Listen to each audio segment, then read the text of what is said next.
On February 3rd, the Journal of the American Medical Association Pediatrics published a study that found adolescents are spending 1.5 hours a day at school on their smartphones. And what they're doing during that time probably won't surprise you. They're on messaging platforms, Instagram, video streaming services, and email. The findings come at a time of deep scrutiny over how cell phones are affecting children and their mental health. Nearly all children between the ages of 13 and 17 have a cell phone, according to Pew Research. And teachers are increasingly reporting that smartphones are disrupting learning. It's not just that students are ditching class multiple times a day to go to the bathroom to film TikToks, though that's a big part of it. Anecdotally, educators are talking about how cell phones and social media are splintering attention spans, making it harder for students to concentrate, persevere through problems, and develop meaningful relationships with their peers. It's against this backdrop that more than a dozen states have prohibited cell phone use in schools or required district officials to come up with their own restrictive policies. The first was Florida, which in May of 2023 enacted a ban during instructional time. Last month, New York Governor Kathy Hochul unveiled a smartphone ban for K-12 schools and allocated $13.5 million to help schools purchase storage for phones. So there's momentum, and this is one of the few issues where there appears to be broad bipartisan agreement. Here in Massachusetts, at least 7 bills designed to curb cell phone usage during school hours have been introduced this legislative session, but Beacon Hill leadership has been reticent to say whether any of them will move forward. I'm Laura Colarusso, and this is the Codcast, CommonWealth Beacon's podcast about policy and civic life here in Massachusetts. I'm joined by State Senator John Velis, who represents the Hampton and Hampshire District in western Massachusetts. Senator Velis introduced one of the bills pending in the legislature, the Act to Protect Children's Learning, Focus, and Emotional Health during school hours. Senator, thank you for being with us today. I appreciate you having me. Thanks. Looking forward to the conversation. Great. So let's start with the bill you filed. Why don't you walk us through what it would do? Yeah, so first and foremost, what the bill would do is that it would instruct our partners in government at the local level to come up with some type of a policy to essentially ban smartphones and other devices, right? Tablets, other things, trying to get at, what you just kind of went into with your introduction. And it requires them to come up with a policy, to be mindful of some of the exceptions, some of the conversations, some of the back and forth that we've had as part of this dialogue leading up to this bill. But it's really kind of straightforward. It requires, again, the municipal partners to come up with a plan to ban these devices during school hours, as well as some other school-related functions that are out there. Right. So some bills, both nationally but also within the Massachusetts umbrella, they don't ban it all the way through the day. Does your bill ban the phones all the way through the day, or are we talking about just during instructional time? Here's what I'd say. I'd say that part of it, when drafting this, I wanted to be mindful of a few things, right? So obviously this is the 21st century, and I realize that the cat is out of the bag in terms of the fact that smartphones are here and they're here to stay. So I wanted to bake into this bill a little bit of a discretion for municipal partners to kind of utilize that on a case-by-case basis to say, all right, this would work for this might not work for this school district, or even within different school districts, different policies taking into account the individual characteristics of those schools. Mine is a straight ban, but with the understanding and with that deference that I tried to bake into the bill, that's written into the bill, realizing that there are going to be instances where having a smartphone could in fact aid pedagogy, right? There could be instances where being able to look at your phone to get a quick answer, a quick research question, could be aided by that. So I want to be very clear. This bill, and certainly the author of this bill, yours truly, is not trying to do anything to get rid of that. Very mindful of where we are in history and that this is the way going forward. However, I would argue, and I would say that it's irrefutable in terms of how compelling it is that test scores have been falling, mental health challenges are going up, and I think there is a direct correlation between the prevalence of these devices during a school day and what you're seeing. And I guess I'd give you kind of by way of further background. So this past legislative session, I've had the honor and privilege of my legislative career being the Senate chair of the Mental Health, Substance Use, and Recovery Committee. So I spend a lot of time going into schools in my district, and one of the cool things about my district is that I represent everything from the, we'll call them the very rural hill towns, if you will, in places like Russell and Montgomery, and then more some of the urban, like the Holyoke, Massachusetts. And one of the things that's happening at all these schools when I go into them is that I'll go in and I'll have a conversation, a very candid conversation. And I'm always taken aback at a couple of things. One, the prevalence of phones as we're having these conversations, looking at kids looking at them. But then also how willing the kids are themselves to kind of raise their hand. We'll get into it. I'll start off in a very just indirect way. Then we'll start talking about phones and social media and what kids think about it. And it's an intriguing conversation because they'll say on the one hand, oh yeah, we love it. These are the best things in the world. And then we'll get a little more into it and I'll say, raise your hand if you think that these devices are good for you to have in school. Raise your hand if you think these devices are good for your mental health.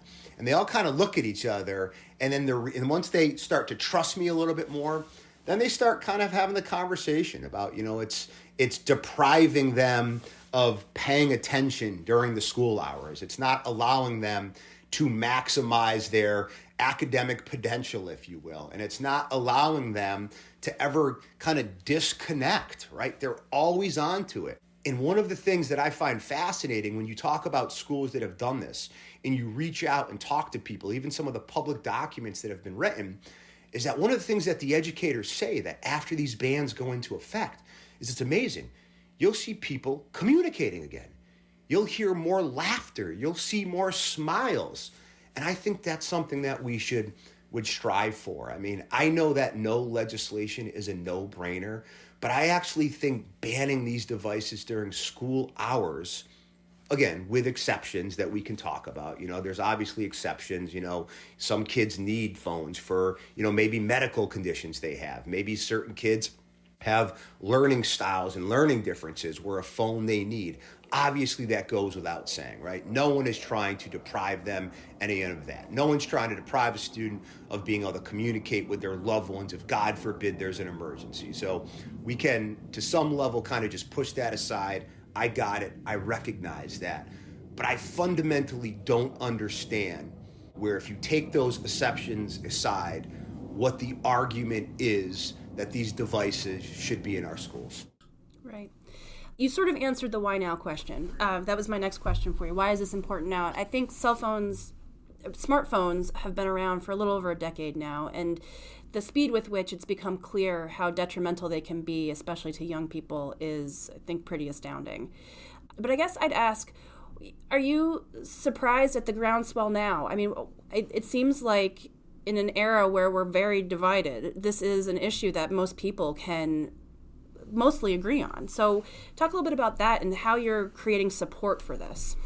I mean, I was reading an article and I started chuckling out loud, and it's like anytime you can get Governor Gavin Newsom from California to agree with Governor Sarah Huckabee Sanders from Arkansas, this could be a winning issue. And you're seeing that, right? You see President Obama talking about it. You see Bill Gates talking about it. But I have to be honest with you.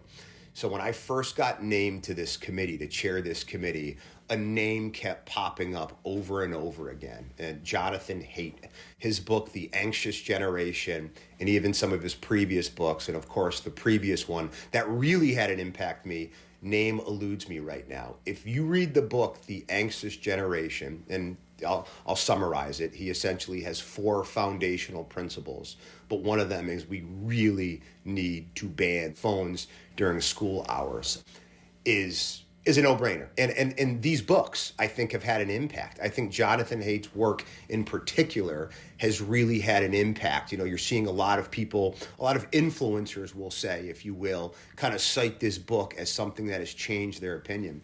And it certainly led me to think about it in a very, very different way.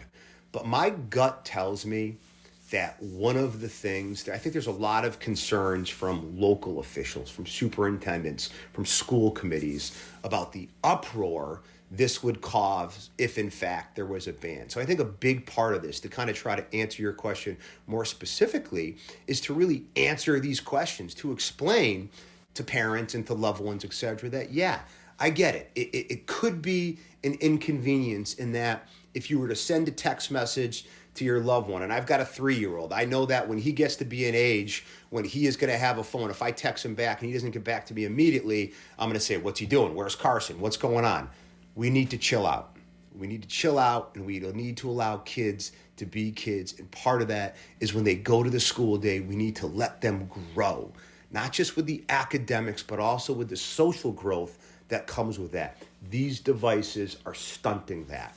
And I think this is a very logical first step to do that. And oh, by the way, talk to the kids, right? You know, a lot of times if you talk to kids, and I love doing that. I mean, the real motivating factor for me filing this bill was the kids themselves. I mean, I had this one kid, and I'm not going to say his name, but he just cracked me up. I knew he was a football player because he had the football jersey on. And we just started talking about football. And then he started to say, yeah, I'm not going to the gym as much. I'm like, why aren't you going to the gym as much? He goes, because I'm on this phone. I'm constantly looking at Instagram. I'm constantly looking at TikTok. And I'm like, okay, well, is it affecting other things? He's like, yeah, I'm up all night. I'm constantly looking at this because obviously this is a larger conversation and kind of some of the real challenges of social media, but algorithms, they keep on spewing things that you like and they come back to you. To me, that's a really big deal, right? We got a young kid who said he used to go to the gym, who's not going to the gym as much, who's not sleeping as much. And again, it's these smartphones and it's not social media. I can't change what happens when a kid goes wherever home is to them, right? That's guardians, that's parents, that's whomever.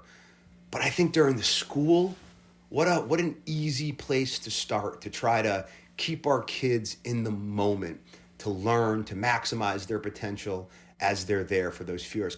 Going back to your point about sort of chilling out, when we can't get in touch with our kids right away, I think the other side of Jonathan Haidt, or at least how I read his book, is it's not just that we don't curb our children's usage of cell phones and social media enough. It's also that we don't allow them enough freedom out in the real world.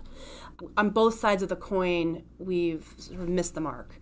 And I know you've just mentioned that obviously the state government can't mandate what kids are doing outside of school. School is the place to say, okay, here's where we can make a difference around this. But I'm just, I want to talk about that a little bit more, about what you're hearing from young kids when they're at school and how they're feeling about being connected to their parents 24/7.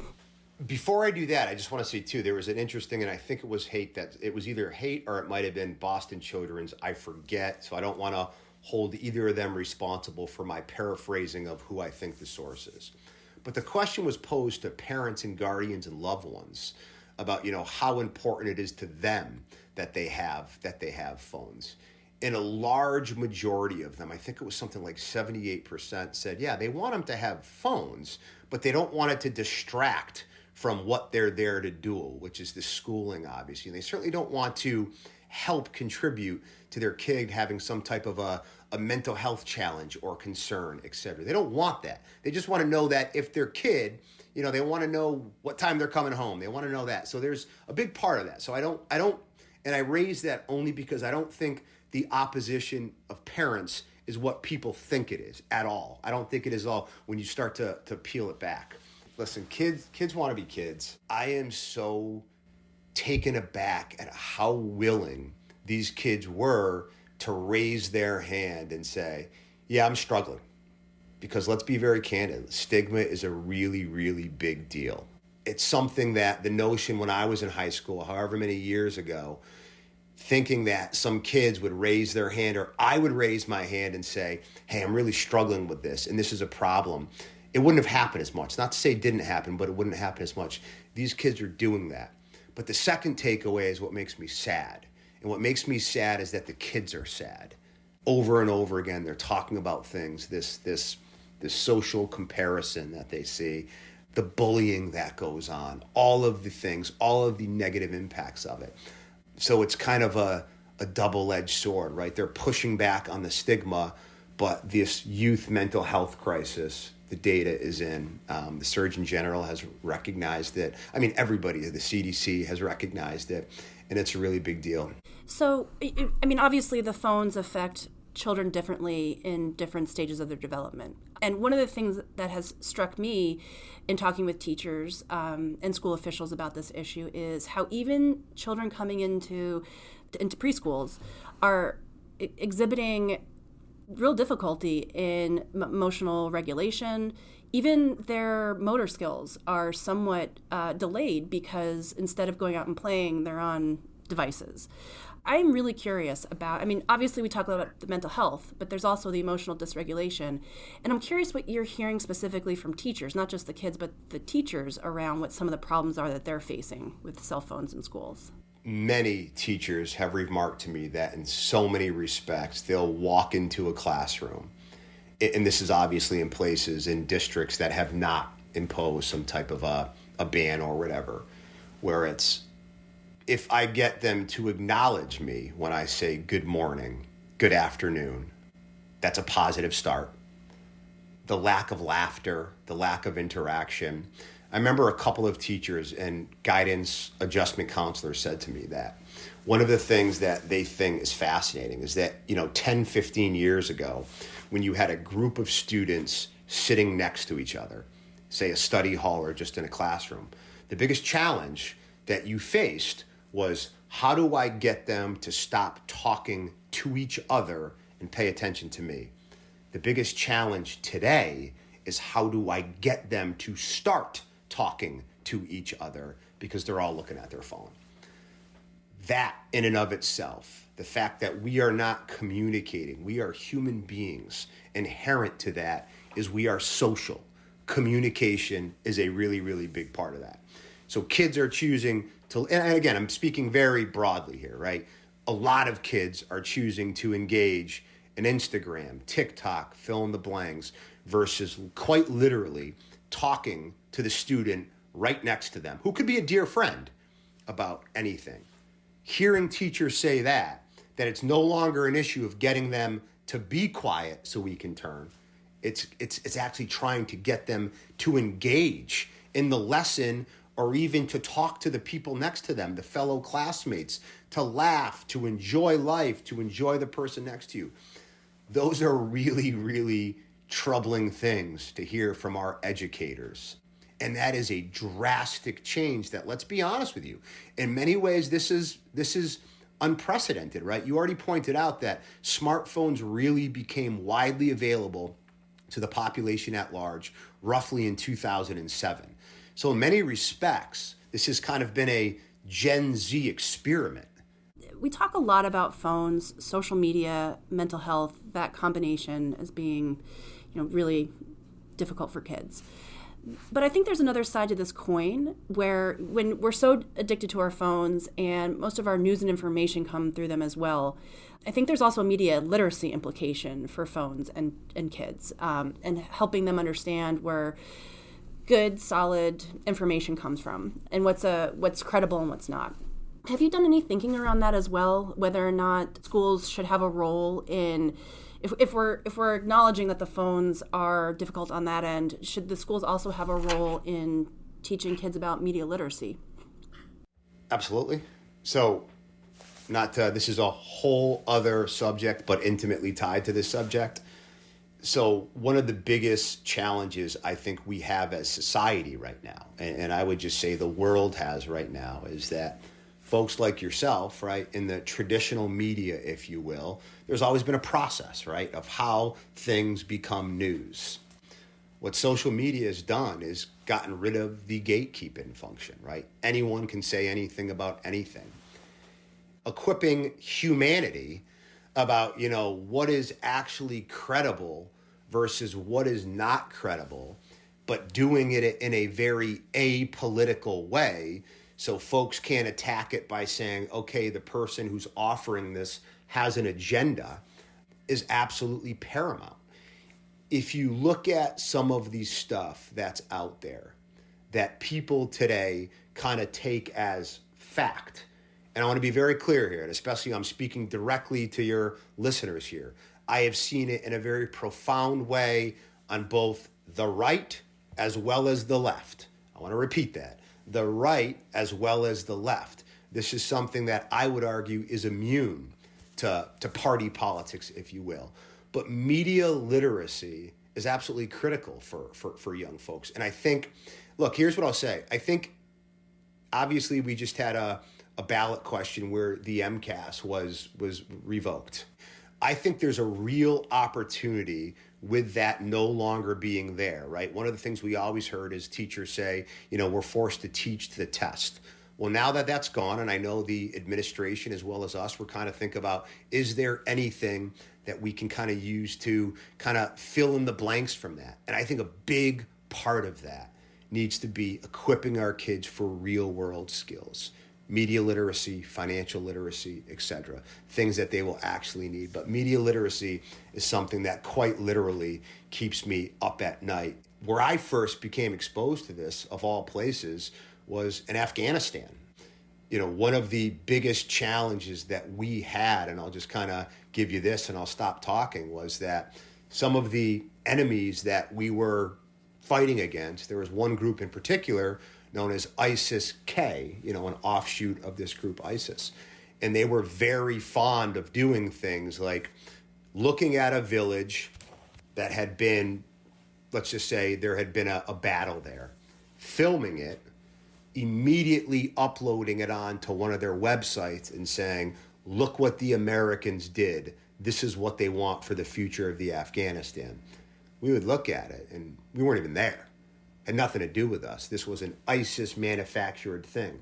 But because there was no gatekeeper, i.e. the traditional media, they put it out there and it controlled the opinions of many people that we were trying to bring to our side. That's when I came back, and that was my last deployment there was 2018, and I said, wow, this is going to be a challenge that rears its head in America. It is rearing its head in America, and I think if we are going to be smart, we need to take this up, and I think the only way you can do that, and look, I want to be honest, if you're starting in high school with media literacy, you are way behind the 8 ball on it. This is much younger than that. So I couldn't agree more. Media literacy is absolutely paramount. Great. I want to turn back now to the logistics of your bill. There have been a number of bills, I think I said 7 at the outset, introduced by Democrats and Republicans. And I'm wondering what you think the chances are for working together with other lawmakers on this, or does the broad swath of support already sort of portend good fortunes for this? Or, in a state legislature that can work a little slow, what do you think the chances are? Let's handicap this, if you would. If I could handicap the likelihood of a bill becoming a law in the Commonwealth of Massachusetts, I would be a multi-billionaire right now, checking in and doing this from a far off place. Here's what I'll say. To your point, bipartisan support. Here's what I'll say. The evidence is compelling. Here's what I'll say. If there is a strong argument, if there is a counter narrative to why these bills don't make sense, I would love to hear it. I would love to engage in that debate. So what I would say is that all of us kind of who have expressed an interest in this, it's incumbent upon us to make the case to a wider degree, a wider number of our colleagues. And obviously these are dialogues that we need to have with leadership. One of the things that I thought about doing, and I'm stealing the idea, I think Sarah Huckabee Sanders in Arkansas, I think it was her. She sent a copy of The Anxious Generation to all lawmakers and said, read this book. I'm thinking of doing something like that I obviously can do ethically, if you will. And I think it's important, right? I don't think enough colleagues, and I want to be very clear here, what I'm saying is not in any shape, form, or fashion disparaging any colleagues, right? So many of my colleagues know so much more about so many other issues than I know about. I don't think the prevalence, how compelling this data is widely known about the deleterious impacts of these devices during the school hours. It is our job, those who know about this, to educate, to have conversations, and I feel good where we are. Are you and your fellow bill sponsors getting together to strategize around this? Have you had talks with other lawmakers on this?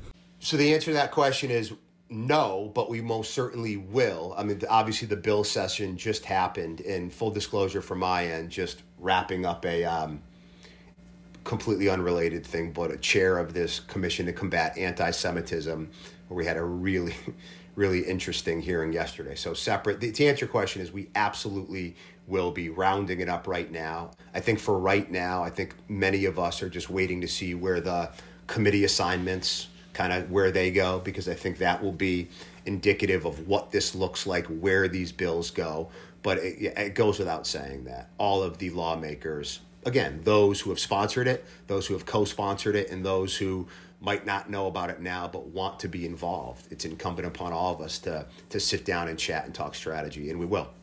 In New York, the governor has asked for $13.5 million to help schools purchase storage options. Do you think something like that would be required for this, for whatever goes forward, if it goes forward, to really have teeth to help school districts that are pretty strapped for cash to begin with? Yeah, I think absolutely there's going to be. I don't want to put the cart in front of the horse. I think we need to tell the world, tell the Commonwealth why this makes sense. And then I think when we make that case, and by make that case, I mean we get to a point where many lawmakers view this as the next right step. Obviously, it makes sense that attendant to that is that there's going to be a financial ask involved, right? Whether it's, again, the pouches, the boxes that you put them in, you obviously need to do it in a safe way. So there's not many issues in my experience in state government that are completely separate and divorced from any type of financial ask. I don't think this will be a significant one, and that's definitely going to be part of this. But I think we need to make the case first. Great. Well, Senator John Velis, I want to thank you for talking with us today. I want to thank you for having me on here, and I look forward to continuing the dialogue. Thanks again to Senator John Velis for joining me on the podcast. Thank you so much for listening. I'm Laura Colarusso. Our producer is Claire Wigglesworth. Leave a rating and review wherever you're hearing us now to help other folks find us, and email codcast@commonwealthbeacon.org if you ever want to get in touch directly. We will be back next week.